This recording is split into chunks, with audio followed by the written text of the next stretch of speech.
माँ जी, ठंड बहुत बढ़ती जा रही है। बाहर ठंडी बर्फीली हवाएं चल रही हैं। एक बार को मैं तो बर्दाश्त कर लूंगी, लेकिन मेरी बेटी तनु, वो इस ठंड को बर्दाश्त नहीं कर पाएगी। अब अगर आप थोड़े पैसे दे देती तो मैं उसके लिए एक स्वेटर ले आती। नहीं, कोई जरूरत नहीं है इस कलमुही पर पैसे बर्बाद करने की। ये कौन सा बड़े होकर हमें कुछ कमा कर देगी, ब्याह कर दूसरे घर चली जाएगी। अगर इस कलमुही की जगह कोई बेटा होता तो कितना अच्छा होता। और ठंड लगने से मरती है तो मरने दे, कम से कम इस धरती का कुछ बोझ तो कम होगा। और तू मेरे साथ अस्पताल चल, रूटीन चेकअप के लिए। जी माँ जी। माँ जी को कब से मेरी इतनी परवाह होने लगी? शायद पोते के मोह में। पार्वती सपना को अपने साथ रूटीन चेकअप के बहाने अस्पताल ले जाती है और डॉक्टर से मिलकर उसके लिंग की जांच करवाती है, जहां उसे पता चलता है कि सपना इस बार भी एक लड़की को जन्म देने वाली है। ये बात पार्वती घर आकर अपने बेटे को बताती है। क्या इस बार भी लड़की? मैं क्या इन लड़कियों को ही पालता रहूंगा? अरे मुझे अपना वंश भी तो चलाना है। मैं तो तुझे कब से समझा रही हूँ, निकाल फेंक दोनों को इस घर के बाहर। अगर ये औरत इस घर में रही तो लड़कियां पैदा कर करके तेरा बोझ ही बढ़ाती रहेगी। नहीं नहीं, ऐसा मत कीजिए माँ जी। सुनिए ना, अपनी बच्ची और होने वाले बच्चे के बारे में सोचिए। इतनी ठंड में मैं कहाँ जाऊंगी? लेकिन वो दोनों उसकी एक नहीं सुनते और वो उसे घर से बाहर निकाल देते हैं। बाहर तेज बर्फीली हवाएं चल रही थी, जिससे उन्हें बहुत ठंड लग रही थी। ठंड से कांपते हुए तनु अपनी माँ से कहती है, बहुत ठंड लग रही है माँ, ये ठंड मुझसे बर्दाश्त नहीं हो रही। अब हम कहाँ जाएंगे माँ?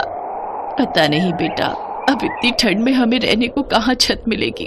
कुछ देर चलने के बाद उसे एक छोटी सी गुफा दिखती है, जिसमें वो अपनी बेटी के साथ भूखी प्यासी रात गुजारती है। अगले दिन सुबह तनु को बहुत भूख लगती है। माँ, बहुत भूख लगी है। फिर सपना पेट लेकर यहाँ से वहाँ अपनी 5 साल की बेटी के साथ सड़क पर घूमती है और सबसे भीख मांगती है, लेकिन कोई उसे 1 रुपया ही देता तो कोई बिना कुछ दिए ही चला जाता। फिर उसे पता चला कि मंदिर के बाहर कोई बड़े सेठ आए हैं जो भिखारियों में कंबल और रुपए दान कर रहे हैं, साथ ही भंडारा भी करवा रहे हैं। सपना वहाँ चली जाती है, जहाँ वो दोनों पेट भरकर भंडारा खाती हैं। फिर उन्हें एक गर्म कंबल और साथ में 2000 रुपए भी मिल जाते हैं। वापस आकर सबसे पहले सपना रहने के लिए कड़कड़ाती ठंड में घास की झोपड़ी बनाती है। फिर जंगल से लकड़ियां लाती है और मिट्टी का चूल्हा बनाकर उसमें आग जलाकर अपनी बेटी के साथ रहने लगती है। अब मुझे इन पैसों से कोई काम शुरू करना होगा, जिससे कुछ आमदनी हो सके। तभी तनु अपनी माँ से कहती है, माँ, तुम हर साल मुझे ठंड में गुलाब जामुन बनाकर देती थी ना, आज भी बना दो ना मेरे लिए। मेरे पास सामान नहीं है बेटी, मैं तेरे लिए बाजार से 2 गुलाब जामुन खरीद कर ले आती हूँ। नहीं माँ, जो स्वाद आपके हाथों के गुलाब जामुन में है वो तो बड़ी दुकान के गुलाब जामुन में भी नहीं है। ये बात सुनकर सपना के दिमाग में विचार आता है, कह तो तनु सही रही है, फिर क्यों ना मैं गुलाब जामुन बनाकर बेचूं। फिर सपना बाजार से जरूरी सामान ले आती है और अपनी झोपड़ी में आकर चूल्हे पर गुलाब जामुन बनाकर तैयार कर लेती है। ले तनु, ये खाकर बता कैसे बने हैं। वाह माँ, मजा आ गया, इस बार तो आपको पूरे 100 नंबर। अच्छा, चल अब मैडम मेरे साथ ये गुलाब जामुन बेचने। सपना उन गुलाब जामुन को एक मटके में भरकर बाजार में बेचने निकल पड़ती है। 10 रुपए के 2 गुलाब जामुन, 10 के 2, 10 के 2। आइए आइए, रसीले गर्मा गर्म गुलाब जामुन खाइए। कुछ ही देर में उनके पास लोगों की भीड़ लगनी शुरू हो जाती है और जो उसके हाथ की 1 प्लेट खा लेता वो 2 प्लेट और जरूर खाता। भाई वाह, इस कड़ाके की ठंड में इतने सस्ते में गर्मा गर्म और स्वादिष्ट गुलाब जामुन मिल जाए तो और क्या चाहिए भाई, है? वाह बहन जी, मजा ही आ गया, वाह। उस दिन के बाद तो सपना ने पीछे मुड़कर नहीं देखा। अब वो हर रोज और भी ज्यादा गुलाब जामुन बनाकर बेचने लगी और 2 घंटे के अंदर ही उसके सारे गुलाब जामुन बिक जाते। सपना की मेहनत रंग लाई और अब उसकी बहुत अच्छी कमाई होने लगी। वो खूब पैसा कमाने लगी और उसने अपने लिए पक्का घर बना लिया। साथ ही एक दुकान भी ले ली, जिसमें वो गुलाब जामुन बनाकर बेचने लगी। साथ ही अपनी मदद के लिए एक और औरत को काम पर रख लिया। एक रोज, लेकिन बहन जी, तुम पेट से हो और इतनी ठंड में ये काम? मेरा मतलब है तुम्हारा मर्द, वो किधर है? ये सुनकर सपना ने कहा, मेरा इस दुनिया में कोई नहीं सिवाय मेरे बच्चों के। कुछ समय बाद उसने एक प्यारी सी बेटी को जन्म दिया, लेकिन फिर भी उसने अपना काम नहीं छोड़ा। वो अपनी नवजात बच्ची के साथ दुकान आती। अब उसने खूब पैसा कमाना शुरू कर दिया, तो वहीं दूसरी तरफ उमेश का बिजनेस डूब गया और उनका घर तक बिक गया।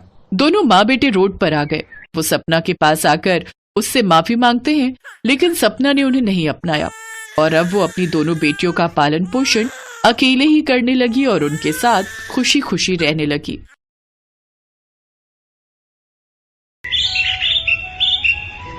फतेहपुर गांव में भोला अपने बीमार पिता जगन्नाथ, मां शांति और नई नवेली दुल्हन सुलेखा के साथ रहता था।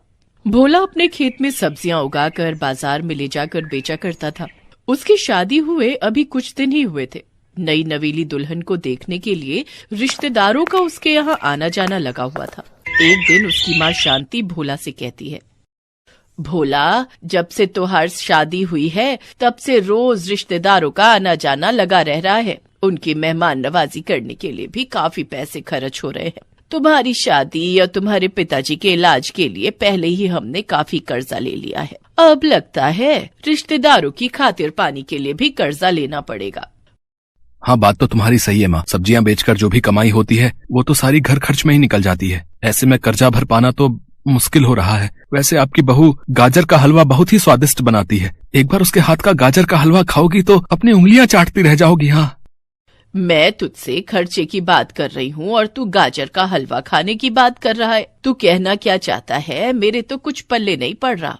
यही माँ की अपने खेत में गाजर काफी मात्रा में लगी हुई है। अगर सुलेखा मेहमानों को अपने हाथ का गाजर का हलवा खिलाएगी तो मेहमान सारी मिठाइयों का स्वाद भूल जाएंगे। हाँ, पर क्या ये सही रहेगा? मेरा मतलब है नई नवेली दुल्हन से घर का काम लेना। कमरे के बाहर खड़ी सुलेखा उन दोनों की बातें सुन लेती है और अंदर आकर कहती है, माँ जी, आप बिल्कुल भी चिंता मत कीजिए। मैं मेहमानों के लिए गाजर का हलवा बना दूंगी। सुनिए जी, मैं आपको हलवे के लिए कुछ सामान बता देती हूँ। आप बाजार जाकर ले आइए। तब तक मैं खेत में से गाजर तोड़कर ले आती हूँ। इसके बाद सुलेखा गाजर का हलवा बनाने में जुट जाती है। अरे वाह, हलवे की खुशबू तो बहुत ही अच्छी आ रही है भैया।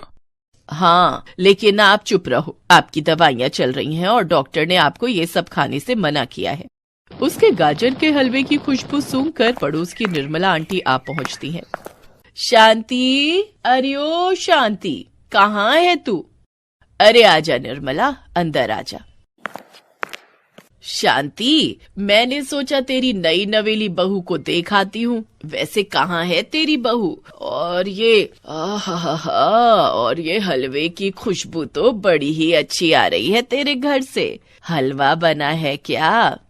हाँ सुलेखा बहू अंदर रसोई में है और वही गाजर का हलवा बना रही है। वो दोनों बातें कर ही रही होती है कि तभी सुलेखा प्लेट में हलवे की 2 कटोरियां लिए आती है और शांति और निर्मला को हलवे की कटोरी देती है। भाई वाह, ऐसा शानदार हलवा तो मैंने आज तक नहीं खाया। सच में ऐसा लग रहा है कि कहीं बड़े होटल में बैठकर खा रही हूँ। जितनी सुंदर बहू है उतना ही अच्छा हलवा भी बनाया है इसने। ये लो तुम्हारा शगुन, पूरे 251 रुपए हैं। सच में बहू, हलवा बहुत ही स्वादिष्ट बना है। भोला बिल्कुल सही कह रहा था, तुम्हारे हाथों में तो जादू है, जादू। इस तरह घर में जो भी मेहमान आता वो सुलेखा के हाथ का हलवा खाकर उसको खुश होकर इनाम दे जाता। ऐसे ही करके सुलेखा के पास काफी पैसे इकट्ठा हो जाते हैं और वो सास को पैसे देते हुए कहती है, माँ जी ये लीजिए 7,000 रुपए। हलवे के बदले में जो सगुन मिला है उसे आप रख लीजिए। बाबूजी की दवाई या कर्ज कम होने में काम आएंगे। नहीं बहू, ये तेरी मेहनत का फल है और इस पर तेरा हक है। इसका मतलब आप मुझे अभी तक इस घर का हिस्सा नहीं समझती जो ऐसी बातें कह रही हैं? नहीं बहू, हमारे दिल में भी तेरे लिए उतनी ही जगह है जितनी की भोला के लिए। तो फिर माँ जी, मेरी हर चीज पर भी आपका उतना ही हक है जितना कि मेरा। अब तो ये पैसे रख लीजिए ना माँ जी। उसके ये कहने पर शांति वो पैसे रख लेती है। ऐसे ही समय बीतता जाता है। एक रोज भोला सब्जियां बेचकर वापस घर की तरफ लौट रहा होता है कि तभी एक तेज रफ्तार बस उसे टक्कर मारकर चली जाती है और उसे चोट लग जाती है। तभी वहाँ एक बड़ी सी कार रुकती है। उसमें शहर का बहुत बड़ा बिजनेसमैन राजवंश भंडारी बैठा होता है। गरीबों की मदद करने से वो कभी पीछे नहीं हटता। वो अपने ड्राइवर के साथ भोला को उठाता है और अपनी कार में बिठाकर हॉस्पिटल ले जाता है। भोला का चेकअप करने के बाद डॉक्टर राजवंश भंडारी से कहता है, इसके दाहिने हाथ की हड्डी फ्रैक्चर हो गई है और मैंने प्लास्टर कर दिया है, लेकिन इसे पूरी तरह ठीक होने में समय लगेगा। हे भगवान, ये क्या हो गया? मैं खेती का काम कैसे करूंगा? सब्जियां कैसे बेचूंगा? मेरा घर कैसे चलेगा? तुम घबराओ नहीं, जब तक तुम पूरी तरह से ठीक नहीं हो जाते तुम्हारी और तुम्हारे परिवार की जिम्मेदारी मेरी। नहीं नहीं साहब, आपने मेरे लिए इतना किया, वही मेरे लिए काफी है। अगर आप मुझे समय पर अस्पताल ना लाते तो न जाने मेरा क्या होता। इसके बाद वो उसे अपनी कार से उसके घर छोड़ने जाता है। भोला की ऐसी हालत देखकर शांति, सुलेखा और जगन्नाथ रोने लगते हैं। हे भगवान, एक ही तो कमाने वाला था हमारे घर में, उसके साथ भी ये हादसा हो गया। पता नहीं अब हमारा घर खर्च कैसे चलेगा। उसके घर की ऐसी हालत देखकर राजवंश को उन पर बहुत दया आती है और वो 10,000 रुपए शांति को देते हुए कहता है, माँ जी, ये कुछ पैसे हैं, इन्हें रख लीजिए, आपके काम आएंगे। नहीं नहीं साहब, हम ये पैसे नहीं रख सकते। रख लीजिए माँ जी, आपके काम आएंगे।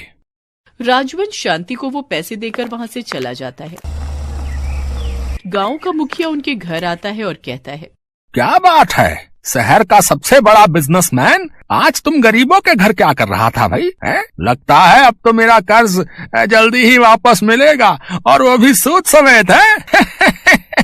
वो भला आदमी भोला को अस्पताल लेकर गया था और अब उसे घर छोड़ने आया था। आप तो मेरी हालत देख ही रहे हैं ना मुखिया जी, ऐसे में आपका कर्जा, वो भी सूद समेत, हम कैसे चुका पाएंगे? मैं कुछ नहीं जानता भाई, मैं कुछ नहीं जानता। हाँ, मुझे अपने पैसे जल्द से जल्द चाहिए, नहीं तो अगर घी सीधी उंगली से ना निकले तो मुझे उंगली टेढ़ी करनी भी आती है, बता रहे हैं। हाँ, आप ठीक 1 महीने बाद आकर अपने पैसे ले जाइएगा, आपको आपके पैसे मिल जाएंगे और वो भी सूद समेत। सुलेखा के इतना कहते ही मुखिया वहाँ से चला जाता है। ये तुमने क्या कह दिया बहू? इतने कम समय में इतने सारे पैसों का इंतजाम कैसे होगा? आप चिंता मत कीजिए माँ जी, मैं सब ठीक कर दूं। अपने खेत में लगी गाजर से हलवा बनाकर मैं गांव-गांव जाकर बेचूंगी और मुझे उम्मीद है कि मुझे उससे अच्छी खासी आमदनी हो जाएगी। फिलहाल मुझे हलवे के लिए राजवंश भाई साहब जो पैसे देकर गए हैं उसमें से कुछ पैसे दे दीजिए, जिससे कि मैं हलवे का सामान ला पाऊं। लेकिन बहू, तू हलवा बेचेगी कैसे? हमारे पास न तो कोई ठेला, न दुकान और न ही हलवे के लिए बड़े बर्तन। बहू, तुम इतनी ठंड में अकेले बाहर जाकर हलवा कैसे बेचोगी? आप सब मेरी चिंता मत कीजिए, इस वक्त मुझे बस आप लोगों के साथ की जरूरत है, बाकी मैं सब संभाल लूंगी। पर इतनी ठंड और कोहरे से तुम कैसे? नहीं नहीं, मेरा मन नहीं मानता। जब सिर पर जिम्मेदारियां पड़ती हैं ना, तो क्या ठंड और क्या गर्मी। और अब आपके साथ साथ ये घर और इस घर की जिम्मेदारियां मेरी भी हैं। बहू, हम तो तुझे पाकर धन्य हो गए। मुझे तो बस आप लोगों का आशीर्वाद चाहिए माँ जी। ऊपर वाले ने चाहा तो आपकी बहू 1 महीने के अंदर सारा कर्जा चुका देगी। हमारा आशीर्वाद हमेशा तुम्हारे साथ रहेगा बहू। इसके बाद शांति कुछ पैसे सुलेखा को देती है, जिससे सुलेखा बाजार जाकर हलवा बनाने का सामान और एक मटका खरीद लाती है। उधर शांति भी खेत से ढेर सारी गाजर तोड़कर ले आती है। अगले दिन सवेरे जल्दी उठकर सुलेखा ढेर सारा गाजर का हलवा बनाती है और उसे मटके में भरकर अपने सिर पर उठाकर बेचने के लिए गांव-गांव निकल पड़ती है। हलवा ले लो हलवा, गाजर का गरम गरम हलवा, शुद्ध देशी घी, मावो और खोए से बना हलवा, एक बार खाओगे बार बार आओगे। सुलेखा के हलवे की खुशबू से लोग झट से उसका हलवा चखने के लिए दौड़े चले आते। 1 प्लेट लगा दो बहन। हाँ हाँ, अभी लो। वाह वाह वाह, कितना स्वादिष्ट हलवा है। आज माँ के हाथों के हलवे की याद आ गई। ये लो पूरे 100 रुपए। लेकिन हलवा तो 40 रुपए का है साहब। बहन जी, इस स्वादिष्ट हलवे के लिए तो 100 रुपए भी कम है। अगर यही हलवा मैं किसी रेस्टोरेंट में बैठकर खाता तो उसके 300 या 400 रुपए देने पड़ जाते मुझे। रखो रखो, ये तुम्हारी मेहनत के हैं, रखो। आपका बहुत बहुत शुक्रिया साहब। धीरे धीरे और भी ग्राहक सुलेखा का गाजर का हलवा खाने लगे।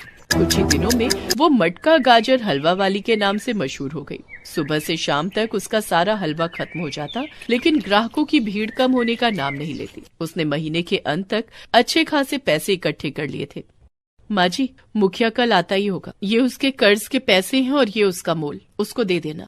जीती रहो बहू, भगवान तुम्हारे काम में खूब बरकत दे और तुझे सदा खुश रखे। 1 महीना पूरा हो गया था। अब भोला भी पूरी तरह ठीक हो गया था। सुलेखा, अब मैं पूरी तरह ठीक हो गया हूँ। अब तुम्हें गांव-गांव जाकर हलवा बेचने की जरूरत नहीं पड़ेगी। लेकिन अगर हम दोनों मिलकर घर चलाएंगे तो घर में कभी पैसों की कमी नहीं होगी। ठीक है, जैसा तुम्हें ठीक लगे। इसके बाद दोनों मिलकर एक एक ठेला खरीद लेते हैं। जहाँ एक तरफ ठेले पर भोला अपने खेत की सब्जियां बेचता, वहीं उसके बगल में सुलेखा मटके वाला गाजर का हलवा नाम से अपना ठेला लगाकर हलवा बेचती। अब उनके पैसों की कमी दूर हो चुकी थी और वो दोनों खुशी खुशी मिलकर साथ साथ अपना काम करते।